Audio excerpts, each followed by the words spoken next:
Back with us on the SportsMax Zone, the Jamaica Football Federation is among governing bodies that will be relieved at news that the British government has cut a deal with the English Premier League to exempt players from travel restrictions imposed on the wider public amid the COVID-19 pandemic. However, there's a catch. The exemption applies only to players who are fully vaccinated. Now, last month, the Premier League refused to release players to countries on the UK red list, as they would have to miss games while serving a 10-day quarantine on return to the UK. But the exemption will allow them to train and play during the 10-day isolation from the wider public. A UK government spokesperson said, quote, "We have worked closely with football authorities to achieve an outcome that balances the interests of both club and the country while maintaining the highest levels of public health and safety. Our best defense against the virus is vaccination, and these new measures will allow fully vaccinated players to fulfill their international duties in the safest, most practical way possible while allowing them to train and play with their clubs as early as possible upon their return." Now, no prizes for guessing. Not everyone is happy with the compromise. The Liverpool boss, Jurgen Klopp, is among those who has concerns, and he believes the players are left with too much of the burden, and he's specifically taking issue with how long players will have to be away from their families. That would mean for the players after the national break, they go for 10 to 12 days with their national teams, and then they go another 10 days away from their families into quarantine. That's 22 days, and 2 weeks later there's the next international break, the next international duty. So that doesn't sound for me like a real solution. And there are different things in it. Let's start with that. Brazil and other countries, Georgia and other countries, are on the red list for England, but for example they are not for France, they are not for Germany, they are not for Spain. I think at least the players can come back and play immediately after the last international break, where the English players, the players who play in England, were not allowed to go. All the other countries could send their players, and they could come back and have the normal life, what is normal in the moment. That means the players are constantly in bubbles. They are here in a bubble, they are at their international duty in a bubble, and I don't know exactly why that's now different to how it already was. That's Jurgen Klopp. The former TNT international Brent Sancho is in England and has been following the latest developments. Brent, is Jurgen Klopp making sense with his criticism of the exemption protocols that will apply to these players? Yeah, George, I may have to agree with him there, because at the end of the day, if you jot your memories back to when the pandemic first started, and of course there was an immediate international shutdown of everything, sports otherwise. And when sports gradually came back onto stream, there was something called a sporting bubble, which of course meant that players could move freely, play football games, once they were staying within this certain sporting bubble that was set up. And some of the sporting bubble, as you would remember, guys, stretched all the way to the European Champions League, where players were able to move freely into these countries once they stayed within this bubble. So now with the news coming out today, and it's specifically stating that only vaccinated players, fully vaccinated players, are allowed certain luxuries, and it must be noted as well that only 30 to 35%, this was reported today in the British newspapers, are vaccinated within the Premiership. It suggests that, of course, that's not a high number. It suggests that, of course, this is not a fixed situation just yet. But I'm put out by Klopp's take, because guess what?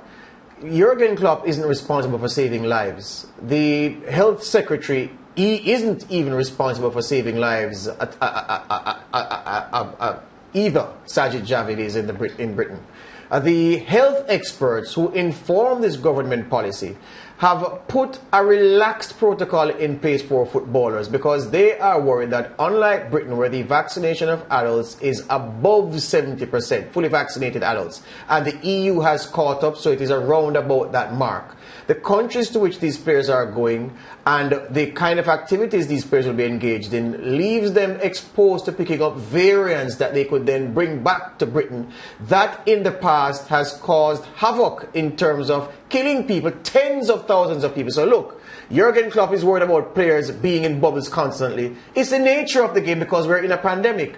The British government could have simply said, you can't come back, and the protocol that attended to the September friendlies attend to the October World Cup qualifiers.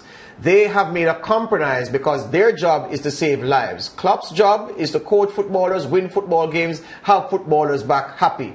The British government has a greater responsibility than him. So I'm asking if his criticism makes sense, given that he's only concerned about the discomfiture of the players and not thinking about the broader concerns concerning the health and well-being of people in Britain. Well, here's where I have to challenge, George, and maybe you can pick me up on this one.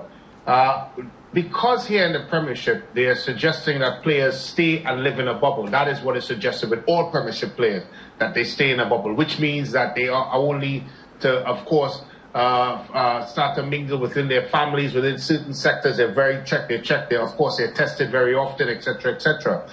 So if you're suggesting that these players are in a bubble and they are to move over to play international games, which I agree with you, they would be, of course, exposing themselves to maybe lesser, of course, stringent measures.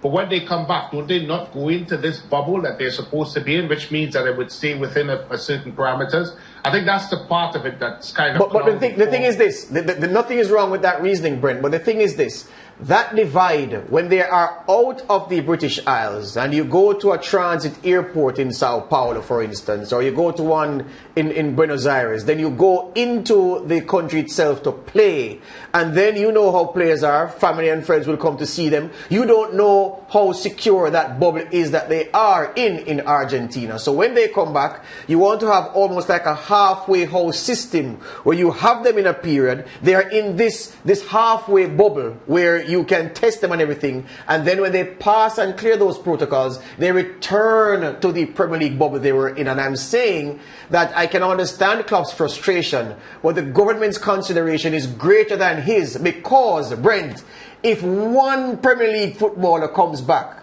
and causes a spread of COVID at his club or in his home or anywhere else, the government, they'll be held to pay in Britain that you allowed millionaires to flout the rules while the rest of us can't travel freely. Remember, people traveling to Brazil and Argentina, as two example countries, for business, don't have the luxuries that these footballers have. There have been special rules made for them. And again, I'm asking if the Liverpool manager isn't talking out of naked self-interest, as he has a right to do, but making naked self-interest sound like sound reasoning.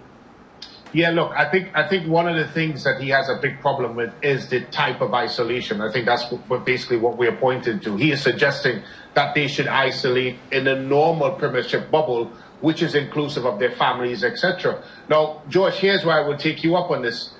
When you look at the Tokyo Olympics, athletes were allowed to move around, etc., in this quote-unquote bubble. Also for the European Championship, similarly, that situation was allowed. And I think where FIFA and the Premiership and, of course, the UK government is probably not on the same page, I think football is looking for the same allowances that was afforded for the European Championship finals, where everyone was allowed basically into Britain, and, of course, for the Tokyo Olympics. But I see a point as it relates to Klopp. I think he wants everything perfectly his way. I think where he wants some sort of course, leeway is the isolation period when players come back from their various trips. But as you rightfully said, and I've always said this, that it's very hard for anyone to argue with science or to argue with anyone that's involved in the pandemic fight. So it's a difficult. But look, at the end of the day, it's a little bit better than what transpired, of course, with the debacle that was the Argentina-Brazil situation, for example. And so I think we're moving steps in the right direction. But still,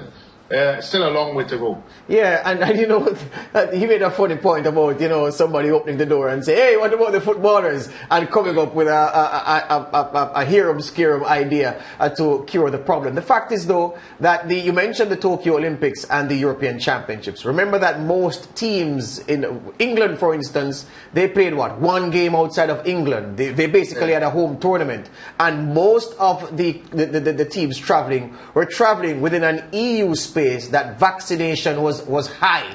And also for the Tokyo Olympics, the athletes rather, were bedded down in Tokyo for a little period before the games, and then the games lasted around about 3 weeks. So there was an extended period where you could test the sanctity of the bubble they were in, and you could insure them against what was happening outside. These players are going to these parts of South America and other red list countries for quick turnarounds. You're not quite sure what you're going to get, and so I see no fault in having the players come from that, stay in this zone, this transit zone between both points, South America, Europe, and the Premier League. And in the middle you have this halfway house where you purge your system of anything and you come back in. I think for safety is concerned, and the fact that the Premier League has not been disrupted by a COVID outbreak, that is what the people, the health experts are trying to preserve, and I think Mr. Klopp could be more supportive of the move. Yeah, and look, and I think to add to what you're saying, what was really astonishing for me is today, of course, reports came out that only 30 to 35% of Premiership players have been double jabbed. So now you ask yourself the question, which players are going to actually go to World Cup qualifiers? Because if you're talking about 30 to 35%, I am very sure within the groups of players that have been called up so far, there may be one or two who have not been double jabbed. So it's going to be interesting to see what transpires in the next 48 to 72 hours, because now you're going to start to see maybe players falling out of squads because they don't have the requirements as set up by the UK government. Yeah, absolutely so, Brent. Well, you know, I join you in lamenting the rate of vaccine take-up in the Premier League. Contrast that with the NBA, my friend. 95% of players in the NBA are double jabbed. If we can just get Kyrie Irving to take his 2 injections, Brent, or his 1 injection, it would be happiness all around. But 95% of NBA players, a majority black league, not like the majority white English Premier League, it says something that the black folks have trusted the vaccine to the extent that they can take it. But we have to go. We're out of time. All the best to you. We'll talk again. All right, guys. Have a good one. Take care. Good. You missed it.